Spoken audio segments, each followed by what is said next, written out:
السلام علیکم ناظرین۔ حضرت فاطمہ رضی اللہ تعالی عنہ کے روٹیاں پکانے کے متعلق واقعے کی تحقیق کیا ہے؟ سوشل میڈیا پر بخاری کی ایک روایت گردش کر رہی ہے جس کا متن کچھ اس طرح ہے کہ ایک بار حضرت فاطمہ رضی اللہ تعالی عنہ تندور پر روٹیاں لگا رہی تھیں۔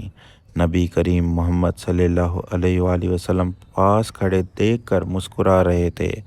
پھر سرکار دو جہان صلی اللہ علیہ وآلہ وسلم نے فرمایا، لائیں ایک روٹی میں بھی لگا دوں۔ آقا نے روٹی لگائی۔ شہزادی حضرت فاطمہ رضی اللہ تعالی عنہ نے فرمایا، بابا جان روٹی تو پک ہی نہیں رہی۔ سرکار مسکرائے اور بولے کہ جس چیز کو میرا ہاتھ لگ جائے اس پر آگ اثر نہیں کرتی۔ کیا یہ حدیث بخاری میں موجود ہے یا نہیں؟ بخاری شریف میں تلاش کرنے کے باوجود یہ روایات ہمیں نہیں ملی۔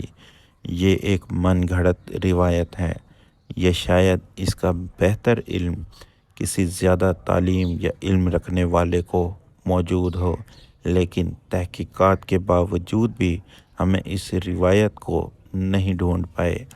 اگر آپ کو اس حوالے سے تھوڑا بھی علم ہے کہ یہ روایت کہاں موجود ہے تو کامنٹ سیکشن میں لازمی بتائیں۔ فقط واللہ العلم، جزاک اللہ خیرہ۔